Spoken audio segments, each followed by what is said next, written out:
समझ आ रहा? आचार्य महाराज ने दूर से देखा कि देखो यहां एक बच्चे के अंदर भी इतने संस्कार हैं कि वो जल को इतनी यथोक्त जो आचार्यों के द्वारा बताई हुई विधि है उस विधि से जल छान रहा है, और उसी विधि से जो है वो जल छान करके उसका उपयोग कर रहा है। तो उसी समय पर आचार्य महाराज के दिमाग में आ गया कि हमारी चर्या यहीं पर पल सकती है जहां पर लोगों के अंदर जीव दया का भाव पलता है। समझ आ रहा? और इसी भाव से फिर वो बुंदेलखंड में बसने लगे। क्या सुन रहे हो? कभी कभी तो कुछ दिखाई देता है, कुछ चर्या बनने के योग्य माहौल होता है तो वहां पर रुकना हो जाता है, और कहीं कहीं पर अगर नहीं भी होता है तो शुरू भी करना पड़ता है, शुरू भी किया जाता है। कई ऐसी चीजें, कई ऐसी परंपराएं जो लुप्त होने लग जाती हैं वो शुरू होती हैं। आचार्य शांति सागर जी महाराज ने भी मुनि परंपरा को फिर से जीवित किया। जो सब कुछ बदलने लगा था उसको फिर पुनः उन्होंने जैसा था वैसा ही शुरू किया। तो कई बार ऐसा होता है कि हमारे भाव जब प्रमाद में चले जाते हैं, आलस्य में चले जाते हैं, तो हम जानते हुए भी धीरे धीरे उस आलस्य के कारण से उन क्रियाओं को छोड़ते चले जाते हैं। समझ आ रहा है? फिर कोई आता है, समझाता है, कहता है, तो लोगों के भाव फिर जागृत होते हैं, और उनकी जो भावनाएं पड़ी रहती हैं भीतर वो फिर प्रकट होने लग जाती हैं कि हाँ अब हमें फिर ऐसा ही करना है जैसा हमारे पुरखे, हमारे पूर्वज करते चले आ रहे थे। तो इसी का नाम है अब हम पुनः अपनी संस्कृति से जुड़ने लग गए। ये सब चीजें हमारा धर्म है। जीव दया कहते हुए भी हम जीव दया कब कर पाएंगे? तो आचार्य कहते हैं आप सुबह से शाम तक जीव दया कर सकते हो। अगर आपने पानी छानने की विधि सीख ली तो आपके लिए पानी छान करके पीना आने लगेगा, और पानी छान करके पीना ये जैन श्रावक का एक मूल गुण होता था, एक धर्म का उसका भाव होता था। समझ आ रहा? श्रावक के भी मूल गुण होते हैं कि नहीं होते हैं? आप तत्व की रुचि अन्य तरीके से तो रखते हो कि हमें कोई तत्व ज्ञान मिले, तत्व ज्ञान मिले, लेकिन ये तत्व ज्ञान नहीं समझते, ये भी तत्व ज्ञान है। जीव रक्षा का भाव, आत्म रक्षा का भाव, अपने आप को पापों से बचाने का भाव, सबसे पहला तत्व ज्ञान तो यही है जिससे हमारी आत्मा पापों से बचे। अगर आप जीव रक्षा करेंगे तो आपके अंदर पुण्य का ही बंद होगा। आपको जीव रक्षा के पुण्य से इतना पुण्य मिलता है कि हम उन जीव रक्षा के भावों के कारण से अपने अंदर इतना पुण्य अर्जित कर लेते हैं। आचार्य कहते हैं छोटी मोटी दुर्घटनाएं और छोटे मोटे जो बीमारियां हैं ये उन जीवों को कभी नहीं होती जो जीव हमेशा जीव रक्षा करने के लिए कुएं से पानी निकालते हैं, खुद खींचते हैं, खुद छानते हैं और उसका उपयोग करते हैं। ये हो ही नहीं सकती आपको छोटी मोटी बीमारी। कहीं आपकी कमर की दर्द होने लग जाता है, कहीं आपको पीछे जो है कुछ ये सर्वाइकल होने लग जाता है, कुछ आपको ये आपके कंधे जो है दुखने लग जाते हैं, है ना। जब आप पानी छानोगे पूरी बॉडी की एक्सरसाइज होगी आपकी। क्या समझ आ रहा है? पूरा ताकत लगती है हाथों में और पैरों में भी ताकत लगती है। समझ आ रहा है ना? एक पैर आगे के पत्थर पे रख करके टिका करके जो है ना उस पानी को खींचना पड़ता है तो घुटने भी मजबूत बन जाते हैं उससे। हाँ, इसीलिए पहले के आदमी कभी इन रोगों से पीड़ित नहीं होते थे जो आज हर आदमी 40 वर्ष का हो नहीं पाता और रोग उसके सामने घेर लेते, क्योंकि उसे एक्सरसाइज किए बिना भी सब कुछ मिलता था।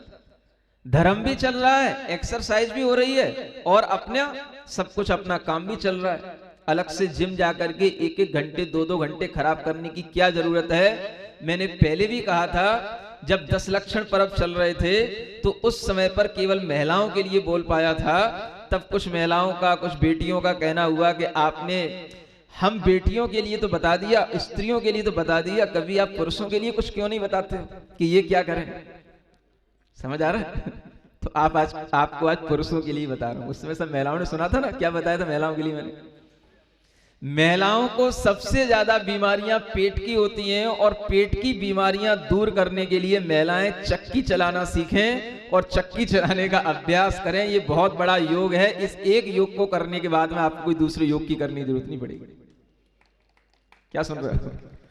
और पुरुषों के लिए सबसे अच्छा योग है कि वो सुबह सुबह पानी खींचे 4 बाल्टी। समझ आ रहा है ना? हाँ। और आप उस पानी खींच करके उसका उपयोग करें। ऐसा भाव आ जाए कि अगर हम ये पानी खींच रहे हैं तो इसका उपयोग हम अपने घर के लिए करें, मंदिर के लिए करें। और कोई नहीं है, आपको कहीं कोई ऐसा भाव वाला दिख जाए कि भैया मैं व्रत का पालन तो करना चाह रहा हूं, मैं प्रतिमा तो ले सकता हूं, मैं शुद्ध भोजन करने की भावना रखता हूं, लेकिन मेरे घर तक कोई पानी पहुंचाने वाला नहीं है, तो उसके घर तक पानी पहुंचाने का पुण्य जो व्यक्ति अर्जित कर लेता है उसको भी उसी प्रतिमा का और व्रत की अनुसार कर्म की निर्जरा होने लग जाती है। ये सब भाव पुरुषों के द्वारा भी किए जा सकते हैं। समझ आ रहा है? और पहले इस ढंग से चला करता था। आटा घर की महिला पीसती है, पुरुष पानी भर करके लाते थे। समझ आ रहा है ना? तो दोनों के काम चलते थे। ऐसा नहीं है कि केवल सारा का सारा काम महिला ही करती थी, पुरुष भी करते थे। और इस तरह से दोनों के लिए सुरक्षा बनी रहती थी, दोनों के लिए जो है शरीर का स्वास्थ्य बना रहता था। और इस तरह से जो छोटी छोटी बीमारियां आज हर घर में पड़ी हुई हैं, वो बीमारियां अगर आप अपने घर से निकालोगे तो इसी तरीके से निकल सकती हैं। समझ आ रहा है? लेकिन आपने अपना स्टैंडर्ड बना रखा है, इलेक्ट्रिक चक्की चाहिए, स्विच ऑन करो और बैठे रहो, टीवी देखते रहो और आटा पिसता रहे। मिक्सी चाहिए, सलवट्टा का प्रयोग ही नहीं। क्या समझ आ रहा है? इसको आप ये मत समझो कि ये हमारे स्टैंडर्ड के खिलाफ है। समझ आ रहा है ना? आप इसके दूरगामी रिजल्ट देखो। अगर आप इस तरीके की प्रक्रिया करेंगे तो आपको भोजन भी बहुत स्वादिष्ट मिलेगा, शुद्ध मिलेगा। और अपने हाथ का बनाया हुआ भोजन करने में और कराने में जो आनंद आता है, वो मशीनों के द्वारा बनाए हुए भोजन करने में कराने में कभी आनंद नहीं आता। समझ आ रहा है? कल कुछ लड़कों ने भोजन बनाया, और शाम तक उनको ऐसी स्मृति में रहा कि महाराज आहार तो आपको पहले भी हमने कई बार दिए हैं, लेकिन कल जो आहार दिया है उसका जो आनंद आया वो पहले कभी नहीं आया। क्यों आया? खुद बनाओ। जब हम खुद अपनी भावनाएं किसी चीज से जोड़ते हैं तो उसका आनंद अपने आप में अलग होता है। पहले महिलाएं घर का भोजन बनाती थी तो उनको भोजन कराने में भी आनंद आता था, करने में भी आनंद आता था। अब सब सूखा सूखा हो गया। घर तो बहुत बड़ा है, बिल्कुल बहुत वेल मैनेज्ड है, बहुत अच्छा डेकोरेटेड है, सब कुछ है, लेकिन भावनाएं इतनी कम हो गई कि अब घरों में न भोजन बनाने के लिए कोई महिला तैयार होती है, समझ आ रहा है, न परोसने के लिए तैयार होती है। काम वाली आ गई, भोजन बना गई, बर्तन वाली आ गई, बर्तन धो गई, अब परोसने वाली और लगा लेते होगे कि बनाने वाली परोस देती है। परोसने की भी जरूरत नहीं महाराज, वो डाइनिंग टेबल पर रखा है ना, जब तुम्हें मन आए तो उठा के खा लेना। समझ आ रहा है? डिस्टर्ब मत करो मुझे, मैं टीवी देख रही हूँ, सीरियल चल रहा है, भोजन बना रखा है, बना के रख गई है, खा लेना। समझ आ रहा है? अब बताओ कहां आपके अंदर भाव आएंगे, प्रेम कहां बढ़ेगा, कैसे आपके अंदर धर्म की वृद्धि होगी? ये प्रेम बढ़ना, ये धर्म की वृद्धि होना, ये भीतर से इसी ढंग से समायोजित था पहले। और इस ढंग से जब चलता है तो हम हर काम कर ले जाएंगे, समय की कमी नहीं है।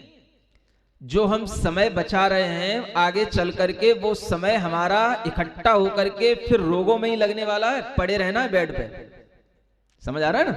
अभी हम जो समझ रहे हैं ना हमारे पास टाइम नहीं है, टाइम नहीं है, वो सब टाइम इकट्ठा होता है जिनके पास टाइम नहीं है, टाइम नहीं है। और फिर लास्ट के 20 वर्ष, समझ आ रहा है ना, वो सब घुटने रोते रोते, पैर दुखते दुखते वो बेड पे पड़े पड़े निकलते हैं फिर वो लास्ट के वर्ष।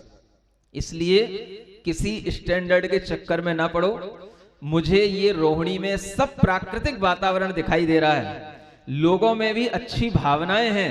बस थोड़ा सा आप ये और समझ लो कि हम अपने घर में भी प्राकृतिक वातावरण बनाने की कोशिश करें। रोटी, पानी, जल, ये सब चीजें अगर हमारे घर में शुद्ध होने लगें तो आपके घर में फिर ये कहने के लिए जरूरत ही नहीं पड़ेगी कि कोई व्रती आ गया है, कोई ऐसा श्रावक आ गया है जो शुद्ध भोजन करता है, तो पूछना पड़े कहाँ करेगा, क्या करेगा। समझ आ रहा है ना?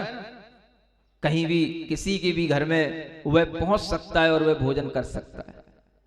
ये चीजें ही बताती हैं कि हमारे अंदर धर्म का भाव आ रहा है। और अगर जब तक ये चीजें संभव नहीं होती हैं, क्या सुन रहे हो, लोग आपके लिए व्यवस्थाएं दे रहे हैं।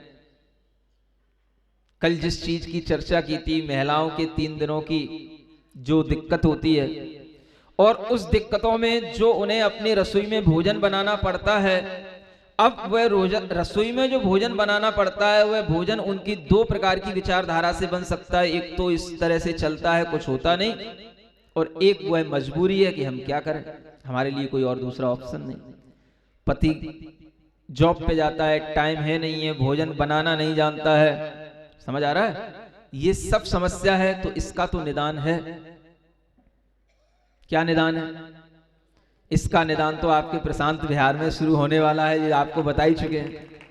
अगर ये समस्या है, और अगर हमने उस समस्या को आज के स्टैंडर्ड से जोड़ लिया कि नहीं सब चलता है, सब होता है, ये सब पुरानी बातें हैं, ऐसा कुछ नहीं होता है, कोई अशुद्धि वशुद्धि कुछ नहीं होती है, ये तो सब शरीर का सामान्य धर्म है। समझ आ रहा है ना? और ये सब ऐसे ही चलता है, इससे कोई प्रकार का कोई धर्म का ना कोई नाश होता है, ना कुछ ऐसा भाव आता है। अगर ये विचार है तो फिर आपके लिए बड़ा मुश्किल है। अब इसको कैसे आप सही बनाओगे? इसमें तो फिर आपको अपने विचार को ही थोड़ा परिवर्तित करना पड़ेगा, और ये समझना पड़ेगा, सीखना पड़ेगा कि आखिर ये अशुद्धि क्यों है। अब उस चीज को मैं दोबारा नहीं दोहरा सकता जिसको कल बताया था, वो तो आप कल की कैसेट ही सुनना। समझ आ रहा है ना? हाँ, शरीर की अशुद्धि को हम अशुद्धि समझ करके अगर हम नहीं चलेंगे, तो उस अशुद्धि के दिनों में किया हुआ सारा का सारा कार्य हमारे लिए बिल्कुल अमंगल होगा और हमारे अनेक रोगों का कारण होगा। ये सब पहले सिद्ध हो चुका है, वैज्ञानिक तरीके से भी ये सिद्ध है कि उन दिनों में यदि हम भोजन बनाते हैं तो वह सारा का सारा भोजन इतना अशुद्ध होता है कि उसे जहर की उपमा दी गई है, वो पॉइजनियस हो जाता है। समझ आ रहा है ना? आपके घर के लोगों की उससे आंखें भी जा सकती हैं। ऐसे ऐसे रोग जो कैंसर के रूप में हो जाते हैं और जिनका कोई निदान नहीं होता है, ये सारे रोगों के उत्पन्न होने का ये एक कारण है। और वैज्ञानिक लोग भी इस चीज को मान रहे हैं, लेकिन इस चीज का प्रचार इतना नहीं कर पा रहे हैं, क्योंकि जो दूसरे तबके के लोग हैं जो ये देखते हैं कि नहीं इन सब चीजों में पढ़ने से हमारे लिए कोई भी फायदा नहीं है, तो वह इन चीजों को इग्नोर करते हैं। इसलिए आपके सामने वो चीजें तो आ जाती हैं जो गलत हैं, लेकिन जो उसकी वैज्ञानिक विचारधारा है वो आपके सामने नहीं आ पाती। कोई भी धर्म हमारा रूढ़िवादी है ही नहीं, चला आ रहा है अनादिकाल से, लेकिन फिर भी परम वैज्ञानिक धर्म है। और उसका अगर आप पालन करते रहोगे तो आपकी उम्र अच्छी होगी, निरोग रहोगे, पाप से बचे रहोगे, कर्म की निर्जरा होती रहेगी, आत्म तत्व की रुचि बनी रहेगी। और आप उसका पालन करना छोड़ दोगे, ये सब चीजें छूटती चली जाएंगी। कारें, बंगला, परिवार, ये सब तो रहेगा, लेकिन सुख, प्रेम, भावना, धर्म, ये सब कुछ भी आपको दिखाई नहीं देगा। और इन सब चीजों के लिए ही ये आपके लिए शास्त्र होते हैं, इन सब चीजों को समझाने के लिए जिनवाणी होती है, गुरुवाणी होती है। इसलिए अपने मन में ये भाव करो कि अगर हमें कहीं पर भी यहाँ से 2 किलोमीटर भी दूर है, 4 किलोमीटर भी दूर है, अगर हमें कहीं शुद्ध भोजन की भी व्यवस्था मिल रही है, तो हम अपनी रसोई को भी शुद्ध बना के रखें। हम उन दिनों में ना कहीं होटल का भोजन करें, ना ढाबे का भोजन करें। जब हमें जैन श्रावक अपना भोजन बना करके दे रहा है, तो हम उस भोजन का उपयोग करें। ऐसी आपकी परंपरा बनेगी तो वह घर घर में शुद्धि बनेगी, रसोई शुद्ध होगी, आपके घर में मंगल होगा। क्या समझ आ रहा है? आप कितना ही घर के अंदर का वास्तु अच्छा कर लें, लेकिन अगर महिलाओं की अशुद्धियों में रसोई की अशुद्धि हो गई, तो समझ लेना कि अब आपकी वह रसोई आपके पूरे घर में नेगेटिविटी फैलाएगी, और उससे जो है आपके घर में अमंगल बढ़ता ही चला जाएगा।